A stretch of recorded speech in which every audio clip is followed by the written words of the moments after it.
अब तक हमने अपने प्रीवियस लेक्चर्स में electrolysis qualitatively and quantitatively, that is electrodes पर प्रोडक्ट क्या बनेंगे और उसका अमाउंट कितना बनेगा, ये हमने स्टडी कर लिया है ना बेटा। अब हम इलेक्ट्रोलाइसिस के ऊपर कुछ क्वेश्चंस प्रैक्टिस करते हैं, कुछ एग्जांपल्स देखते हैं क्वेश्चंस कैसे आते हैं और मैंने सॉल्व करता हूं, आप समझना। इन्होंने पहला क्वेश्चन जो कहा है यहाँ पर, थोड़ा सा आप स्पेशली यहाँ पे ध्यान दें और लैंग्वेज को समझ के चलें आप। इसमें इन्होंने बेटा वो जो लिया है question, 1 mole of electron passes, that is 1 mole of electron passes, that is 1 Faraday charge is passes through each of the solution AgNO3, copper sulfate and AlCl3। ये तीन अलग अलग इलेक्ट्रोलाइटिक सेल हैं, इन तीनों में same charge that is 1 Faraday पास किया है। तो आपको चार्ज देखना है कि सेम है। और अब यहाँ पर पास करने के बाद में यहाँ पे आप देख रहे हो बेटा कि इसने क्या पूछा है,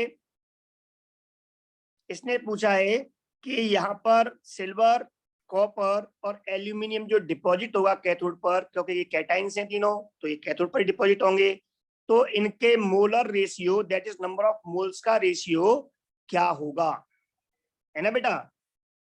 यही पूछा है ना क्वेश्चन।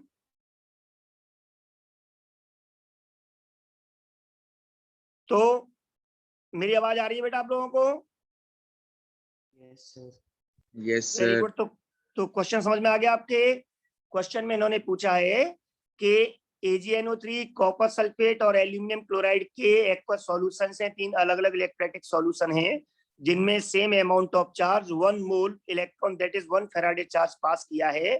तो जो सिल्वर, कॉपर और एल्यूमिनियम कैथोड पे डिपॉजिट होंगे तीनों इलेक्ट्रोलाइटिक सेल्स में, उनके नंबर ऑफ मोल्स का रेशियो क्या होगा। Molar ratio means number of moles का रेशियो। Is that clear? तो अभी मैंने आपको लिखवाया डेफिनेशन कि जब हम 1 mole electron that is 1 Faraday पास करते हैं, 1 Faraday चार्ज हम पास करते हैं, तो जो डिपॉजिट होता है मास, वो उसको हम बोलते हैं इक्विवेलेंट मास। क्या होता है बेटा? इक्विवेलेंट मास होता है, बताया था आपको। जल्दी से बोलो। Yes sir. तो बेटा वही चीज आपके सामने हम कह रहे हैं। 1 Faraday जो डिपॉजिट करता है, deposits 1 gram equivalent, that is equivalent mass. ठीक है ना।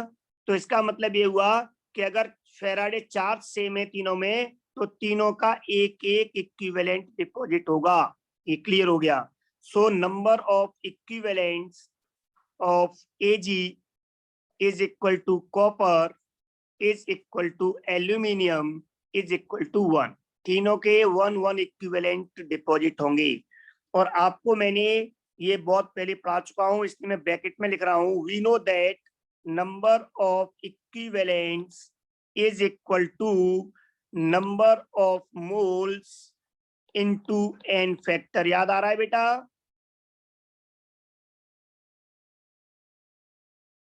याद आ रही है बात? Very good. तो अब आप ध्यान से देखिए, आपको और क्लियर हो जाएगा कि n फैक्टर का अगर मैं डिवाइड कर दूं इक्विवेलेंट में, इक्विवेलेंट नंबर ऑफ इक्विवेलेंट्स में, तो क्या आ जाएगा? नंबर ऑफ मोल्स आ जाएंगे। तो number of moles of Ag के कितने होंगे?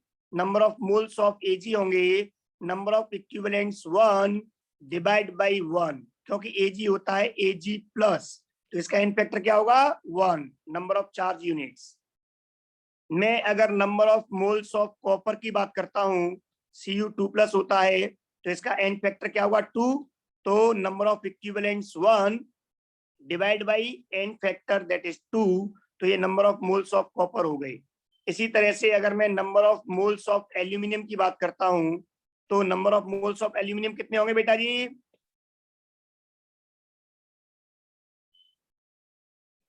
एल्यूमिनियम पे चार्ज क्या होता है? Al3+, तो n फैक्टर 3। तो number of equivalents 1 divide by n factor 3। तो नंबर ऑफ मोल्स आ गए, तो मोलर रेशियो क्या होगा? so molar ratio of Ag is to Cu is to Al should be equal to 1/1 is to 1/2 is to 1/3. Is that clear बेटा? Yes. अगर मैं इसको simple ratio में चेंज करूंगा तो मैं क्या करूंगा, इसके एलसीएम का मल्टीप्लाई कर दूंगा। एलसीएम कितना होगा इसका 6, तो ये हो जाएगा 6:3:2। इज दैट क्लियर बेटा? Answer will be 2। 6:3:2। Any problem? No, sir. No, sir. Very good. अब इसके आगे इसका सेकंड क्वेश्चन देखिए, मैं इस पार्ट को इरेज कर रहा हूं। सेकंड क्वेश्चन जो है इसमें इन्होंने कहा है कि during electrolysis of an aqueous solution of sodium sulphate, sodium sulphate जो है उसके अगर इलेक्ट्रोलाइसिस करते हैं तो 2.4 लीटर ऑक्सीजन बनता है एसटीपी पर, एनोड पर। तो ये पूछ रहा है बताइए कैथोड पर हाइड्रोजन जो बनेगी उसका वॉल्यूम एसटीपी पर कितना होगा। तो इस क्वेश्चन को आप दो तरह से समझ सकते हो, इक्विवेलेंस के अकॉर्डिंग भी निकाल सकते हो, क्योंकि अगर इलेक्ट्रोलाइसिस सॉल्यूशन में कर रहा है और एक ही सॉल्यूशन में एनोड पर ऑक्सीजन और दूसरे पे हाइड्रोजन बन रही है तो इसका मतलब करंट तो सेम होगी।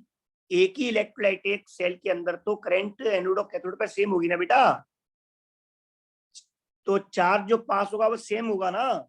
जब चार्ज सेम पास होगा तो इसका मतलब दोनों पर जो लिबरेट और या डिपॉजिट हुए होंगे मासेस, वो उनके अमाउंट्स या उनके इक्विवेलेंट्स वो बराबर होंगे, क्योंकि चार्जेस तो बराबर रहने हैं। Is that clear? तो आप इस क्वेश्चन को दो तरह से कर सकते हो। मैं इसलिए अभी आपको समझा रहा हूं, इसलिए जितने क्वेश्चन सॉल्व होंगे वो वेरी गुड, जो रह जाएंगे इस लेक्चर में वो आपका होमवर्क होगा, वो आप अपने आप सॉल्व करोगे। ठीक है बेटा? तो अगर मैं क्वेश्चन नंबर 2 को सॉल्व करूं यहाँ पर, तो मैं इसको दो तरह से सॉल्व कर सकता हूं। एक तो इस तरह से कि जब ऑक्सीजन लिबरेट होगी एनोड पर तो वो ऑक्सीडाइज होगी, और ऑक्सीडाइज होने पर ये बनाएगा O2 गैस 4 इलेक्ट्रॉन्स रिमूव करके। अगर ये 1 मोल है तो इसका मतलब ये 4 फेराडे चार्ज हो गया, 4 मोल इलेक्ट्रॉन का चार्ज। ओके बेटा? और उस समय इसका वॉल्यूम होगा 22.4 लीटर एट एसटीपी, 1 मोल का ये हम जानते हैं।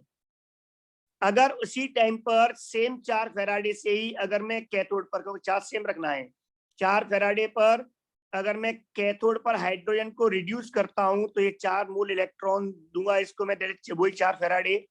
तो यहाँ पर जो हाइड्रोजन गैस बनेगी वो बनेगी 2H2, that is 2 mole hydrogen. 2 mole hydrogen बनेगी ना बेटा, और 2 मोल हाइड्रोजन का मतलब हो गया कि इसका वॉल्यूम हो जाएगा 44.8 लीटर, दैट इज ऑक्सीजन के वॉल्यूम का डबल हो जाएगा बेटा। बोलो।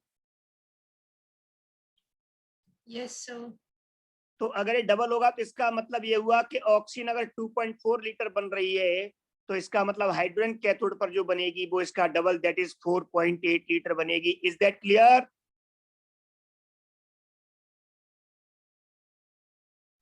Yes, sir. Very good. क्योंकि जितनी भी बनेगी सेम चार्ज अगर हम पास होगा एनोड कैथोड पर सेम ही होता है एक ही इलेक्ट्रोलाइटिक सेल के अंदर, तो जितना भी ऑक्सीजन बनेगा उस ऑक्सीजन से हाइड्रोजन का वॉल्यूम डबल होगा। आप इस तरह से इस चीज को याद रख सकते हो, volume of oxygen is always double of volume of oxygen at same condition. STP हो तो एसटीपी या कंडीशन सेम होनी चाहिए। इज दैट क्लियर बेटा? और अगर मैं इसको करना चाहूं फैराडे सेकंड लॉ के अकॉर्डिंग तो आप उसको भी समझ सकते हो कि जब सेम करंट पास होती है तो नंबर ऑफ इक्विवेलेंट्स बराबर होते हैं। तो number of equivalent of oxygen will be equal to number of equivalent of hydrogen. और आपको मैंने नंबर ऑफ इक्विवेलेंट गैसेस के बताए हुए हैं, और वो बताया हुआ है मैंने क्या होता है बेटा, ऑक्सीजन का इक्विवेलेंट मैंने बताया हुआ है आपका 5.6 इक्विवेलेंट वॉल्यूम, याद आ रहा है? तो इक्विवेलेंट गैस के निकालते कैसे हैं हम, volume 2.4 litre divide by 5.6, that is equivalent volume. याद आ रहा है बेटा फॉर्मूला? वॉल्यूम ऑफ हाइड्रोजन हमें कैलकुलेट करना है, डिवाइड बाय हाइड्रोजन का इक्विवेलेंट वॉल्यूम होता है 11.2।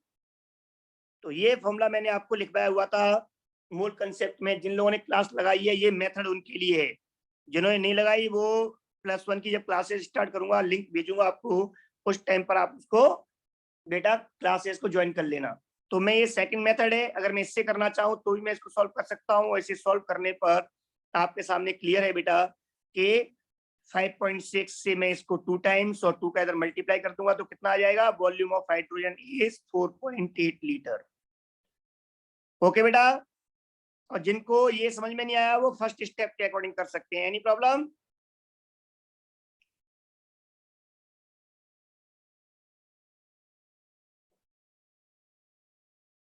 ओके बेटा, इरेज कर दूं?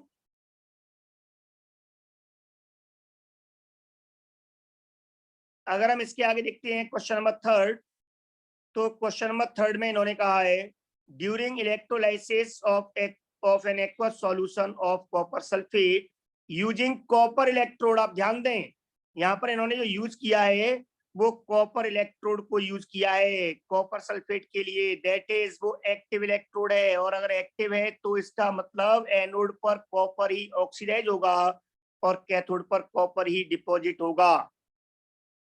और जब दोनों तरफ कॉपर ही ऑक्सीडाइज और रिड्यूस हो रहा है तो क्लियर हो गया कि वहां पर उसके इक्विवेलेंट्स भी बराबर होंगे, सेम सबस्टेंस है तो मोल्स भी बराबर होंगे क्योंकि एन फैक्टर सेम होगा और उसका मास भी बराबर होगा। तो इन्होंने क्वेश्चन कहा है कि अगर एक्वस सॉल्यूशन कॉपर सल्फेट में कॉपर इलेक्ट्रोड यूज कर रहा है तो कैथोड पर 2.5 ग्राम अगर डिपॉजिट हुआ है तो कंफर्म है कि एनोड से 2.5 ग्राम रिमूव हुआ होगा। So answer will be 4। जो क्वेश्चन देखने में बड़े मुश्किल लगते हैं वो बहुत आसान भी होते हैं। मैंने हर बार आपसे कहा है कि इलेक्ट्रोलाइसिस में आप इलेक्ट्रोड के नेचर पर ध्यान दें, इनर्ट है या एक्टिव इलेक्ट्रोड है, अटैकेबल है या नॉन अटैकेबल है। इज दैट क्लियर बेटा?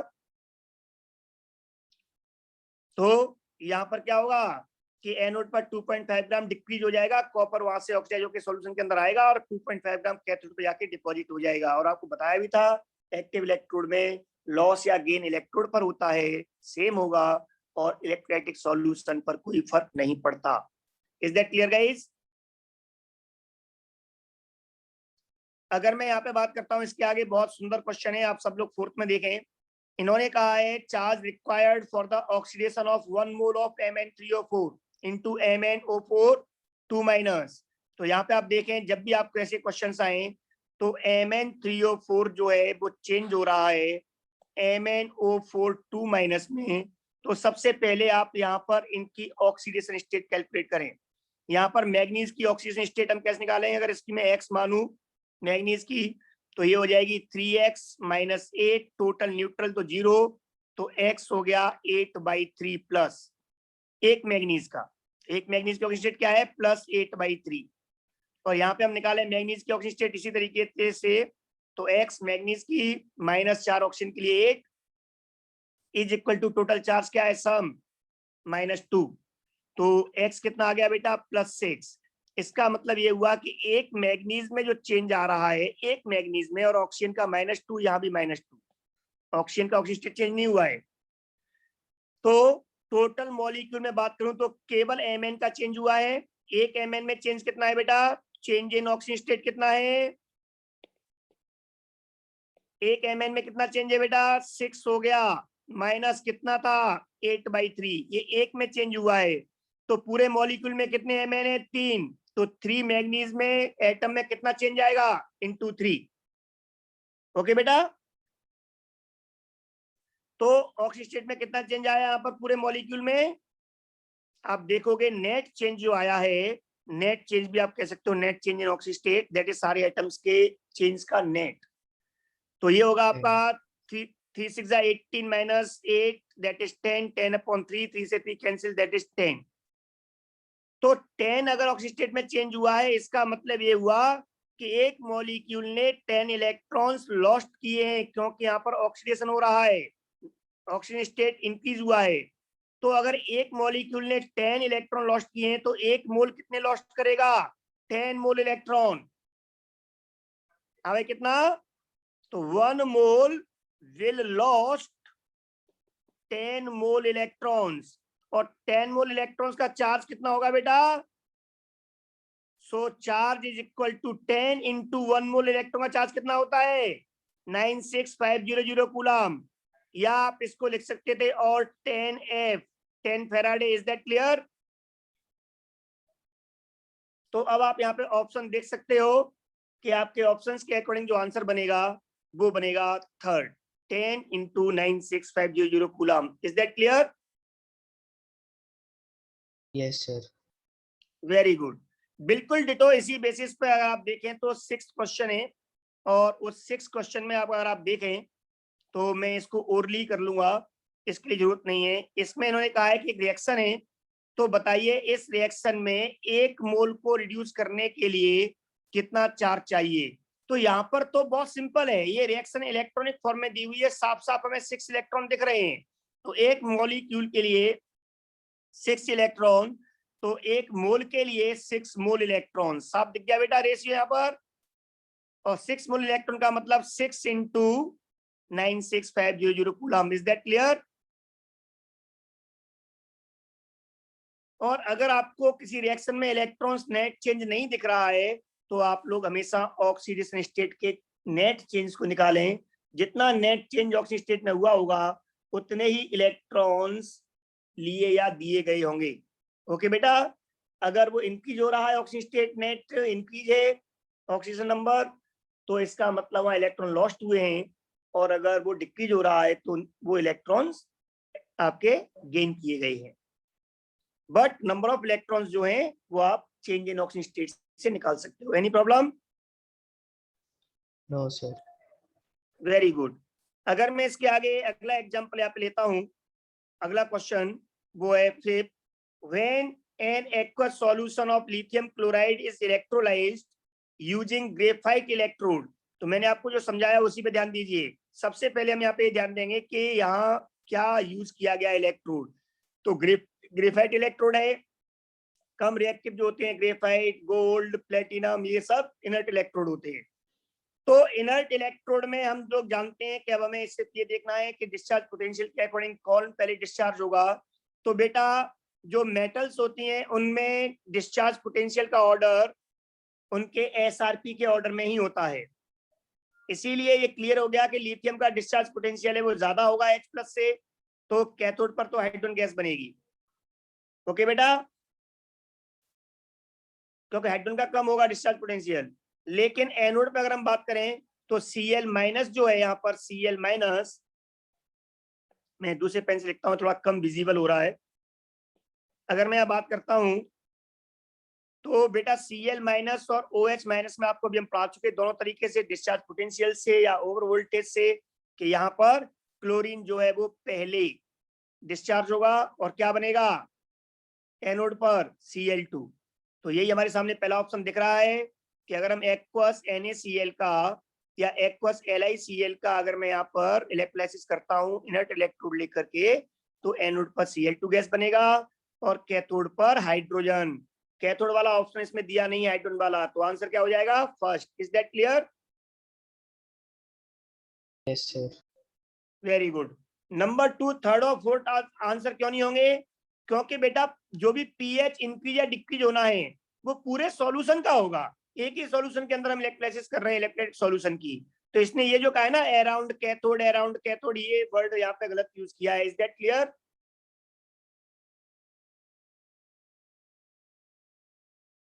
बात समझ में आ गई?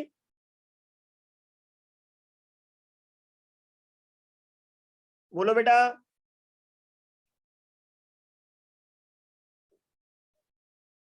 Yes, sir. अगर मैं नेक्स्ट क्वेश्चन, हाँ नेक्स्ट, वेरी गुड। अब हम नेक्स्ट क्वेश्चन इसके आगे देखें। जो मैंने अब तक इलेक्ट्रोलाइसिस में पढ़ाया है मैं उसका यूज कर रहा हूँ आपके सामने, सब्जेक्टिव, कुछ कंसेप्चुअल और कुछ आपके क्वांटिटेटिव फैराडेज लॉ के ऊपर क्वेश्चंस हैं। आपने समझो कैसे अप्रोच करनी है क्वेश्चन को सॉल्व करने की, और प्रैक्टिस जब करोगे आप लोग तो ये आप with in few seconds in questions को सॉल्व कर सकते हो। प्रैक्टिस बहुत जरूरी है। तो यहाँ पे हम बात करें नेक्स्ट क्वेश्चन की, तो आप इसमें देखोगे an aqueous solution of copper sulphate is electrolysed for 10 minute with a current of 1.5 ampere. दिया ना बेटा? तो इसने कहा what is the mass of copper deposited. तो अभी हमने फैराडे फर्स्ट लॉ लगा दीजिए, मास इज इक्वल टू क्या था बेटा ZIT, मैंने ये क्यों यूज किया ZIT?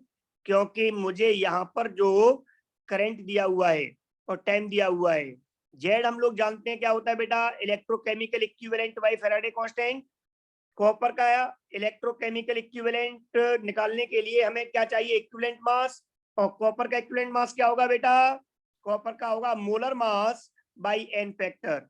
हम लोग जानते हैं कॉपर क्या होता है Cu2+, तो इसका एन फैक्टर क्या होगा 2, और मोलर मास कॉपर का एटॉमिक मास वो कितना होता है 63.5 डिवाइड बाई 2, ये इक्विवेलेंट मास हो गया। तो इस तरह से जेड पता लग गया मुझे, so M is equal to Z कितना हो गया 63.5 अपॉन 2f, f कितना है 96500 इनटू, अब आई कितना है बेटा, आई और टी की वैल्यू पुट करनी है, आई है 1.5 एम्पियर, इज दैट क्लियर? बोलो। Yes sir. तो ये यहाँ पर 1.5 एम्पियर इनटू टाइम हम किस में लेते हैं, सेकंड्स में, तो कितना हो जाएगा 10 इंटू 60। जब आप इसे कैलकुलेट करोगे तो आंसर आ जाएगा 4, ये आप घर पे चेक करना, आंसर विल बी 4, 0.2938 ग्राम। ये मास हमेशा ग्राम में आता है, ध्यान रखना। और पता लग गया जेड कैसे कैलकुलेट किया था मैंने? Yes, sir. बेटा सबको क्लियर हो गया ना जेड कैसे कैलकुलेट किया? तो चलो एक बार मैं और लिख देता हूँ, Z is equal to E by F, Cu2+ के लिए ई होगा 63.5 molar mass divide by n factor 2, so E हो गया 63.5 अपॉन 2f। अब 2 की मैंने इसकी f की वैल्यू पुट कर दी है बस। ओके बेटा, वो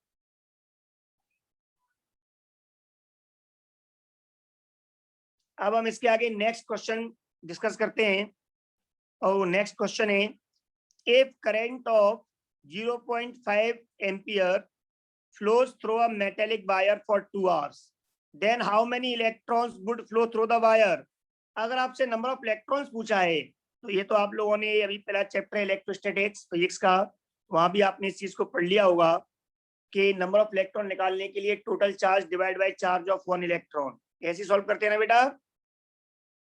यस सर।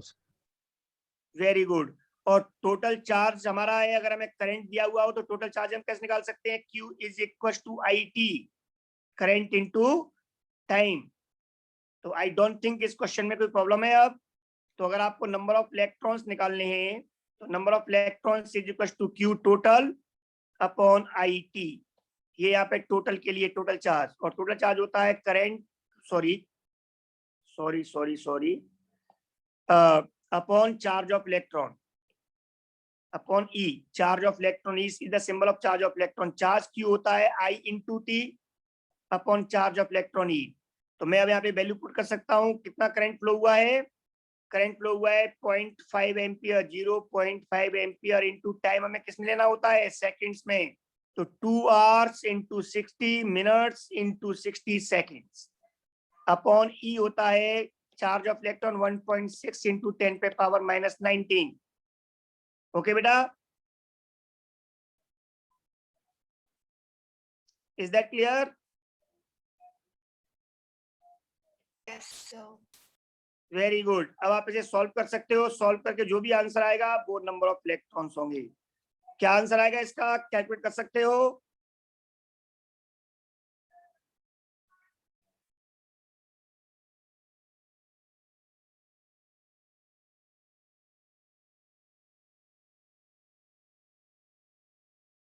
बोलो बेटा। 2.25 इंटू 10 पे पावर आई थिंक 22, एक बार आप चेक कर सकते हो यस सर। Yes, sir. कितना चल रहा है। ओके बेटा, यस सर। फिर भी आप एक बार कैलकुलेशन आप कर लेना, मैंने थोड़ा जल्दी में किया है। तो यहाँ तक के examples, qualitative quantitative type of questions कुछ समझ में आया आपके, कैसे सॉल्व करना होता है? Yes sir. Very good. इस तरह से आप लोग गैल्वेनिक सेल कंप्लीट हो गया, आपका इलेक्ट्रोलाइटिक सेल कंप्लीट हो गया, और इनके बेसिस पर जितने भी क्वेश्चंस आपके सामने हैं वो आप सॉल्व करोगे। आप अपने study material question bank solve करोगे। जो क्वेश्चंस आपकी प्रॉब्लम हो वो आप मुझे पूछ लोगे। मैं कुछ क्वेश्चंस आपको ग्रुप में सेंड कर दूंगा, वो भी प्रैक्टिस कर लेना। इज दैट क्लियर बेटा? Yes, sir. Very good. तो मैं इस आज के लेक्चर को यहीं पे एंड कर रहा हूं अब, ठीक है बेटा? एक होमवर्क है Yes. छोटा सा आपके लिए, बहुत इंपॉर्टेंट है, वो आप लोग जरूर एक बार कर लेना। और वो होमवर्क ये है